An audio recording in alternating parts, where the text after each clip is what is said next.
எல்லாருக்கும் வணக்கங்க. நம்ம அந்த கோவைக்காய் இருக்கு இல்லையா, கோவைக்காய், அந்த கோவைக்காயை வச்சுட்டு ஒரு நல்ல குழம்பு செஞ்சு காமிக்க போறேங்க.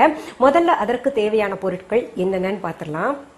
கோவைக்காய் 200 கிராம், எள்ளு 2 டீஸ்பூன், வறுத்த வேர்க்கடலை அரை கப், தக்காளி 2, பெரிய வெங்காயம் 1, பச்சை மிளகாய் 2, பூண்டு பற்கள் 10, மஞ்சள் தூள் 1/4 டீஸ்பூன், மிளகாய் தூள் 1/2 டீஸ்பூன், கடுகு அரை டீஸ்பூன், புதினா இலைகள் 15, கரம் மசாலா 1 டீஸ்பூன், பெருங்காயத்தூள் 1/4 டீஸ்பூன், கொத்தமல்லி இலைகள் 1 டேபிள் ஸ்பூன், உப்பு தேவையான அளவு, எண்ணெய் தேவையான அளவு, புளி ஒரு புளியங்கொட்டை அளவு, தேங்காய் துருவல் 2 டேபிள் ஸ்பூன்.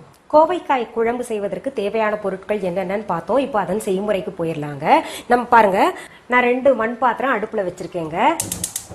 அதுல இந்த சின்ன மண் பாத்திரத்துல என்ன பண்ண போறேன், கோவைக்காயை வதக்க போறேங்க எண்ணெயில கொஞ்சம். இது தனியா இங்க கோவைக்காய் வதங்கிட்டு இருக்கட்டுங்க.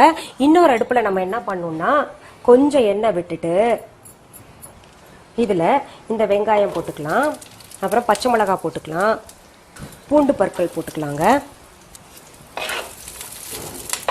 எல்லாம் பக்குவமா வதக்கணுங்க. தீயாம ஒரு மாதிரி கலர் மாறுற வரைக்கும், அந்த பச்சை வாசனை போற வரைக்கும் வதக்கிக்கணும். ஒரு லைட் பிங்கிஷ் ஆயிடுச்சுல்ல, இதுல இப்போ புதினா இலைகளை சேர்த்துக்கலாம்.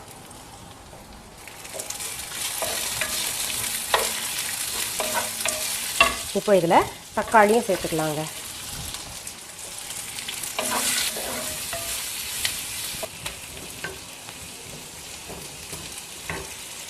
இப்போ இந்த கோவைக்காயை பாருங்க, முழுசா நான் அப்படியே போடல, 4ஆ கீறி இருக்கேன். இங்க பாருங்க, லைன்ஸ் தெரியுதா? இந்த மாதிரி 4ஆ கீறிக்கணும். அப்பதான் அந்த மசாலா எல்லாம் பாத்தீங்கன்னா நம்ம கிரேவிக்குள்ள போடும்போது நல்ல மசாலா உள்ள எல்லாம் போகும். இதுல வேர்க்கடலையும் சேர்த்துக்கலாங்க. நம்ம ஏற்கனவே வறுத்த வேர்க்கடலை, அப்படி வறுக்கலைன்னா நீங்க வறுத்துக்கோங்க. அடுத்தது எள்ளையும் சேர்க்கிறேன்.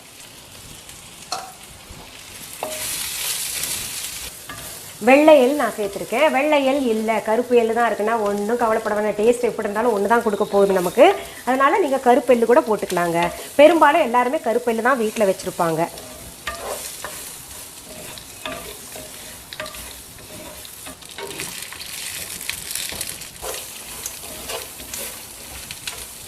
இது ஓரளவுக்கு பச்சை வாசனை போயிடுச்சுங்க. இதை அடுப்பு விட்டு நான் இறக்க போகிறேன். இப்போ ஆற விட்டு நம்ம இதை அரைக்கணும், நல்லா நைஸாக அரைக்கணுங்க. தேங்காவை சேர்த்து பாருங்க, இந்த தேங்காய் பூவும் சேர்த்துக்கிறேன் நான்.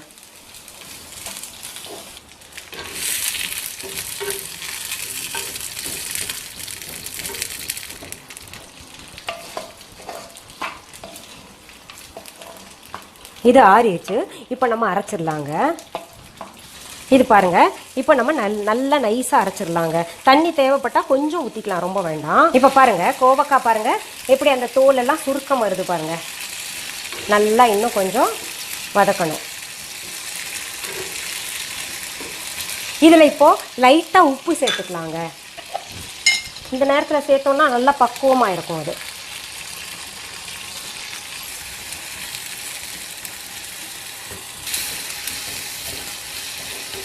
இப்போ இந்த அடுப்பில் பாருங்க, மண் பாத்திரம் வச்சுருக்கோம்ல, திரும்ப கொஞ்சம் எண்ணெய் ஊற்றிட்டுங்க. அந்த அரைச்சி வச்சுருக்கோம் இல்லையா கிரேவிக்கான பொருள் எல்லாம், தேங்காய் எல்லாம் போட்டு அரைச்சோம்ல, அதை நம்ம இப்போ வதக்கணும். நல்லா திரும்பவும் வதக்கணும்.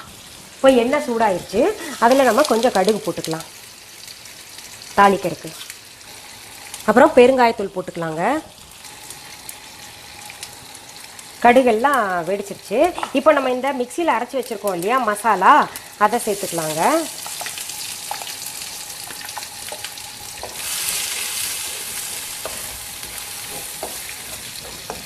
அதுக்குள்ளே பாருங்கள் இந்த கோவைக்காய் எப்படி இருக்குன்னு. இன்னும் கொஞ்சம் வதங்கட்டும். இது இன்னும் கொஞ்சம் எண்ணெய் ஊற்றி ஃப்ரை பண்ணிக்கலாங்க. இப்போ இதில் என்ன பண்ணணும்னா, நம்ம இந்த மிளகாத்தூள் சேர்த்துக்கணுங்க. இப்போ காரம் அவங்கவுங்க விருப்பத்துக்கு ஏற்ற மாதிரி போட்டுக்கணும். கம்மியாக வேணா கம்மியாக, கூட வேணா கூட போட்டுக்கோங்க. மிளகாத்தூளுக்கு அடுத்தது மஞ்சத்தூள், அடுத்தது கரம் மசாலா சேர்த்துக்கணுங்க.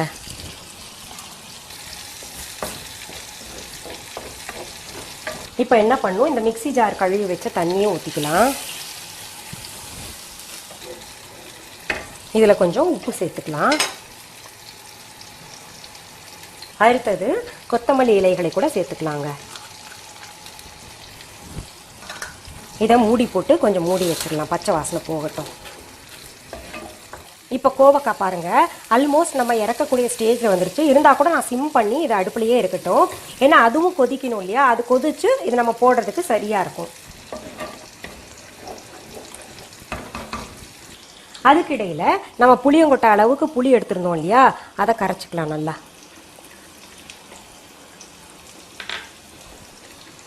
இப்போ இதை பார்க்கலாங்க. கிரேவி பாருங்கள் நல்லா கொதிச்சுக்கிட்டு இருக்கு, சரியாக இருக்குங்க ஆல்மோஸ்ட். நம்ம என்ன பண்ணலாம், இந்த கோவக்காயை எடுத்து அதில் போட்டுக்கலாங்க.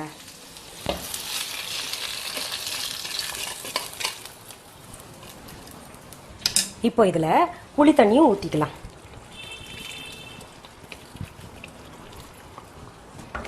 நம்ம மூடி வச்சிருந்ததை எடுத்து பார்க்கலாமா கிரேவி எப்படி வந்திருக்குன்னு. வாவ், ரொம்ப கலர்ஃபுல்லாக இருக்குது. பார்க்கும் போதே ரொம்ப சுவையா இருக்கிற மாதிரி தெரியுதுல்ல. உண்மையாலுமே இது சுவையா இருக்குங்க. நான் இது உங்களுக்கு ஏற்கனவே ஒரு தொலைக்காட்சியில செய்து காமிச்சிட்டேன் இந்த கிரேவியை. திரும்ப நீங்க இப்போ இது செஞ்சு சாதத்து கூடயும் சாப்பிடலாம், நான் சொன்ன மாதிரி சப்பாத்தி கூடயும் சாப்பிடலாம், ரொம்ப சுவையா இருக்கும். இப்போ அடுப்புல இருந்து நம்ம இறக்கிடலாங்க. இப்போ நான் டேஸ்ட் பார்க்கட்டுமா? நல்லா வந்திருக்கும். இருந்தா கூட உங்களுக்கு நான் ரிசல்ட் சொல்லணும்ல. ஆஹா, பிரமாதங்க. எப்படி சொல்றதுன்னா, நீங்க ரொம்ப நாளா கேக்குறீங்களே நான்வெஜ் செஞ்சு காமிக்க முடியுமான்னு. கிட்டத்தட்ட அந்த கரம் மசாலா எல்லாம் போட்டு உங்களுக்கு பிடிச்ச மாதிரி ஒரு கிரேவி செஞ்சிருக்கேன். நான் சொன்ன மாதிரி சாதத்துலயும் பிசைஞ்சு சாப்பிடலாம், இல்ல சப்பாத்தி பூரி கூட சாப்பிடுங்க. ஒரு வித்தியாசமான ஒரு குழம்பு கிடைச்சிருக்கு இல்லையா. சரி, இது போன்ற நல்ல நல்ல விஷயங்களை மீண்டும் அடுத்த எபிசோட்ல பார்க்கலாமா? நன்றி, வணக்கம். அன்பான வாடிக்கையாளர்களே, உங்கள் விஹா ஸ்டோரில் பூஜை பொருட்கள், சிலைகள், ராசிக்கற்கள், வாஸ்து பொருட்கள், விதைகள், பாரம்பரிய அரிசி வகைகள், சிறுதானியங்கள், ஆர்கானிக் பொருட்கள், மூலிகை எண்ணெய், மளிகை பொருட்கள், மரச்செக்கு எண்ணெய், மரப்பொருட்கள், வெள்ளி ஆபரணங்கள், கிஃப்ட் ஆர்டிகல்ஸ், காட்டன் மற்றும் பட்டு புடவைகள், காட்டன் சுடிதார்கள், பட்டு பாவாடை, குழந்தைகளுக்கான விளையாட்டு பொருட்கள், ஹை குவாலிட்டி இமிடேஷன் நகைகள், வீட்டு உபயோக பொருட்கள், ஜூட் பேக்ஸ், ஹேண்ட்மேட் சோப்ஸ், அழகு சாதன பொருட்கள், சிறுதானிய பிஸ்கெட்டுகள், ஹோம் அப்ளையன்சஸ், இன்னும் பற்பல பொருட்கள் விற்பனைக்குள்ளது. விஹா ப்ராடக்ட்களை நீங்கள் வாங்க விரும்பினால் அது எங்களுடைய viha.online வெப்சைட் மற்றும் சென்னை ராஜா அண்ணாமலைபுரத்தில் உள்ள எங்கள் விஹா ஸ்டோரில் மட்டுமே கிடைக்கும் என்பதை தெரிவித்துக் கொள்கிறோம். வேறு எந்த ஆன்லைன் வெப்சைட்களிலும் விஹா ப்ராடக்ட்கள் விற்பனைக்கு கிடையாது என்பதை நீங்கள் கவனத்தில் கொள்ள வேண்டும். எங்கள் விஹா ஸ்டோரின் விலாசத்தை கண்டறிய கூகுள் மேப்ஸில் விஹா ஸ்டோர் என்று டைப் செய்தால் வழியை கண்டறியலாம். www.viha.online வெப்சைட்டிலும் விஹா ஸ்டோரின் அட்ரஸ் உள்ளது.